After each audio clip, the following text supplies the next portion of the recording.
Өвөр ханган аймгийн түүхэд 90 жилийн ойг тохиолдуулан өвөр ханган алдартнуудыг бэлэгдсэнд мөнхлээ.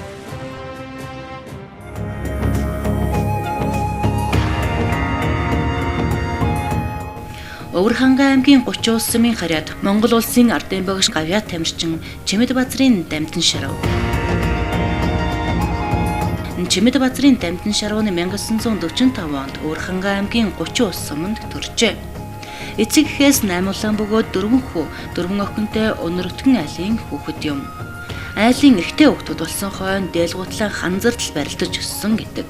Түүний ах спортын мастер Батторж яггүй сайн барилддаг байсан бөгөөд чөлөөт бүхийн улсын аврах шалралт тэмцээний 4 медальтай. Дамтан шарав дараагийнх нь дэлхийн нийтэд Монгол улсын төрийн далбааг мандуулсан анхны тамирчин юм. Түүний дүү Олимпийн анхны алтан медальтан Монгол улсын Гавьяат Тамирчин Хөдөлмөрийн Баатар Төвшинбаярын багш, ардын багш Гавьяатаас салжуулагч насан тогтох. Хамгийн бага дүүг нь Гинтэнжав гэдэг байна. Дамтан шарав 30 улс суманд 7 дугаар ангиан төгсөөд 1961 онд Улаанбаатар хотод ирж худалдааны техникумд орж суралцсан байна. Энэ үед Монгол улсад чөлөөт бүхэн спорт үүссэн хөгжиж, дугуйлан секц бий болж улмаар Гавьяат багш Цэрэн давгийн шав болж анх энийх спортод хөл тавьсан түүхтэй юм. Монгол улсын сайдмарын зөвлөлийн шийдвэрээр 1963 онд чөлөөт бүхэн улсын шигшээ баг байгуулагдаж дэлхийн аврах шалруулах тэмцээнд улс орноо төлөөлөн оролцжээ. Монгол улс нь олон улсын олимпийн хороонд гишүүнээр элснээр 1964 онд Токиогийн олимпиад анх удаага оролцсон байдаг. Дамтан шарав 1968 онд Мексик улсын нийслэл Мехико хотноо зохион байгуулагдсан 119 дугаар олимпийн их наадмын 52 кг-ийн жинд хүрэл медаль хүртэж алтан соёмбот төрийн далбаагаан олимпийн тэнгид анх удаага мандуулсан юм. Тэрээр олимпийн анхны алтан медальтан гэдгээрээ хизээш давтагдшгүй Гавьяат улсын эзэн. Дамтан шарвын гаргасан мөрөөр замнсан Монголын тамирчид Олимпиос олон арван медаль хүртээд байна.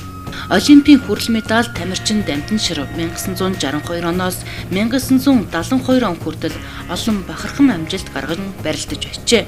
Олимпиос хойш 3 жилийн дараа түүнийг алдар нийгэмлэг дасгалжуулагчаар ажиллаж байх үед Батлан хамгаалахын яам буюу цэргийн байгууллагын тодорхойлолтоор Монгол улсын Гавьяат тамирчин хэмээх эрхэм хүндтэй цол хүртээжээ.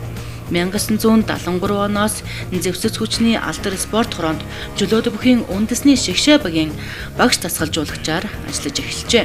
Монгол улсын Гавьяат тамирчин Дамтан шарав тамирчнаас дасгалжуулагчийн ажилд шилжиж, өөрийн хүрээгүй амжилтаа шав нартаа даатгаж, олон хүчтнийг төрүүлж тамирчин байхаасаа илүү хүсэл тэмүүлэлтэй ажилласан байдаг юм. Тэрээр Монголын чөлөөт бүхийн ахлах дасгалжуулагчаар хамгийн олон буюу 16 жил ажиллажээ.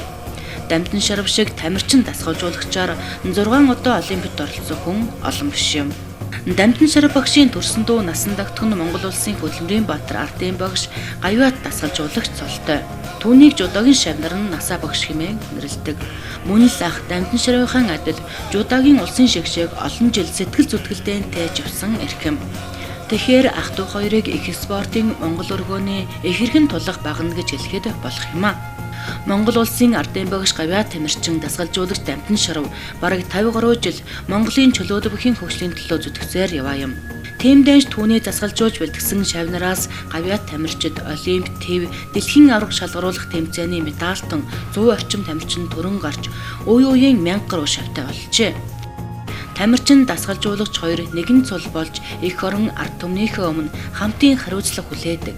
Тэр том өөрөх хариуцлагыг үүрсэн шиг үүрч, даасан шиг даасан хүн бол яхаарахгүй Монгол улсын ардын багш Гавьяат тамирчин дасгалжуулагч Чимэд Базрын Дамтан шарав билээ.